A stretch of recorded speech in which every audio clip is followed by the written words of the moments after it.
नमस्कार, न्यूज 18 आप देख रहे हैं। मैं हूं आपके साथ में मनदीप। खबरों की शुरुआत करते हैं। 69,000 शिक्षक भर्ती से जुड़ी बड़ी खबर मिल रही है। सुप्रीम कोर्ट ने इलाहाबाद हाई कोर्ट के आदेश पर रोक लगाई है। कोर्ट ने राज्य सरकार और दोनों पक्षों से कहा है कि वो लिखित दलीलें जमा कराए और सुप्रीम कोर्ट ने कहा है कि उन्हें हाई कोर्ट के फैसले के अध्ययन के लिए वक्त चाहिए। इलाहाबाद हाई कोर्ट ने अपने फैसले में मेरिट लिस्ट को जारी करने का आदेश दिया था और 23 सितंबर को मामले की अगली सुनवाई होगी। तो एक बड़ी खबर आपको बता रहे हैं, इससे पहले जो हाई कोर्ट ने अपना फैसला सुनाया था उस पर सुप्रीम कोर्ट ने रोक लगा दी है। तो हाई कोर्ट ने पुरानी लिस्ट रद्द की थी। इसके अलावा 3 महीने में नई लिस्ट के लिए भी कहा गया था और साथ ही आरक्षण को ध्यान में रखने को भी कहा गया था।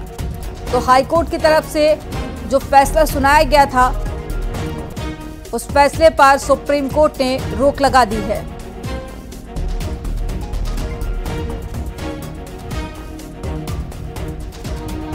तो रोक लगाकर दोनों पक्षों से जवाब भी मांगा है सुप्रीम कोर्ट ने।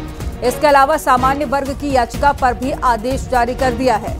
इसके अलावा सुप्रीम कोर्ट ने सामान्य वर्ग को बड़ी राहत दी है और हाई कोर्ट के आदेश पर रोक लगा दी है। साथ ही 69,000 शिक्षक भर्ती केस में फिलहाल रोक रहने वाली है।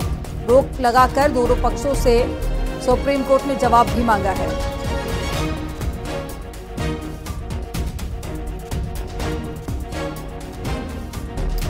तो 69,000 सहायक शिक्षक भर्ती का विज्ञापन भी जारी किया गया था 2018 में और 4 लाख से ज्यादा अभ्यर्थियों ने इस पे परीक्षा भी दी थी।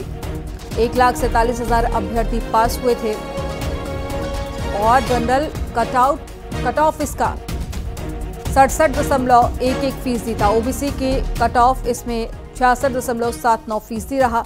और साथ ही जो हाई कोर्ट की तरफ से फैसला सुनाया गया था उस पर सुप्रीम कोर्ट ने रोक लगाते हुए दोनों पक्षों से कहा है कि दोनों पक्षों को जवाब देना होगा और साथ ही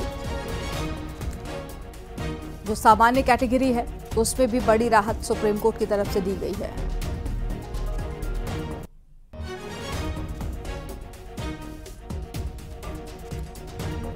तो 18,598 ओबीसी के लिए आरक्षित थे और इसके अलावा 12,630 ओबीसी के लिए सामान्य कोटे के लिए 34,000 से ज्यादा पद आरक्षित थे।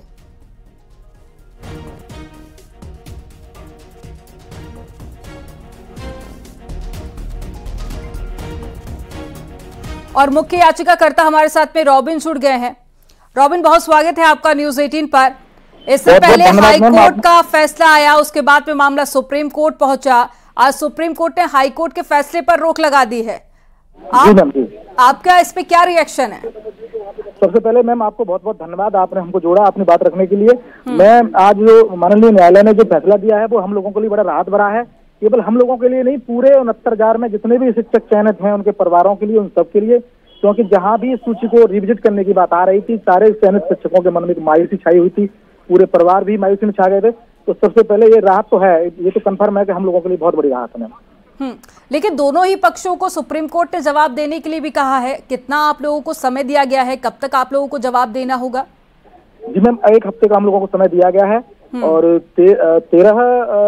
13 तारीख को अगली सुनवाई इसकी निश्चित की गई है। उससे पहले सबको रिटन सबमिशन दोनों पक्षों को रखना है, बाकी सरकार को भी अपना जो पक्ष है वो क्लियर करना है अपना। ठीक है रॉबिन जी, आप लोगों ने अपने तर्क में क्या सुप्रीम कोर्ट के सामने रखा और साथ ही सुप्रीम कोर्ट का जो आज का फैसला है जिसमें हाई कोर्ट के फैसले पर रोक लगा दी है, इससे आप लोग कितना संतुष्ट हैं?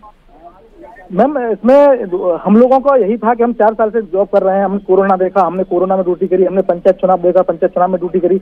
हम लोगों ने ऐसा कोई काम नहीं था जो विभाग का जो किया न हो, जो विभाग का जो आदेश थे उनका हमने पालन किया हुआ है। हम लोगों का मानना यही था कि सरकार अगर किसी को भी इसमें एक्सीड या मतलब इसके अंदर लोगों को अगर चयनित करती है, नियुक्ति करती है तो उस समय कोई आपत्ति नहीं है। केवल हम लोगों को जो चयन है 4 साल से हमसे कुछ इसमें हमारा अधिकार भी है कि राइट बन गया है, क्योंकि हमने आजीविका इसी से अपनी साथ ली है। एक प्रोमिसेबल कॉन्ट्रैक्ट था सरकार का कि आप हमें सेवा देंगे और हम आपकी आर्थिक और जो सामाजिक सुरक्षा करेंगे। और कहीं न कहीं ये फैसला जो था इस चीज को खत्म करने वाला था। इसलिए हम लोग माननीय न्यायालय में आए और इस माननीय न्यायालय में आने के बाद हम लोगों को राहत मिली मैम। ठीक। रॉबिन जी, आप लोगों ने अपनी याचिका में क्या कुछ मांगे रखी है, कुछ मुख्य मांगे अगर आप बता पाए तो? जी, हम लोगों की मांग मैम केवल यही है कि इस सूची को बिल्कुल ना छेड़ा जाए और मेरिट पे फैसला करे सरकार। रिजर्व अनरिजर्व जो भी योग्यता अयोग्यता की बात है उसको कोर्ट देख ले।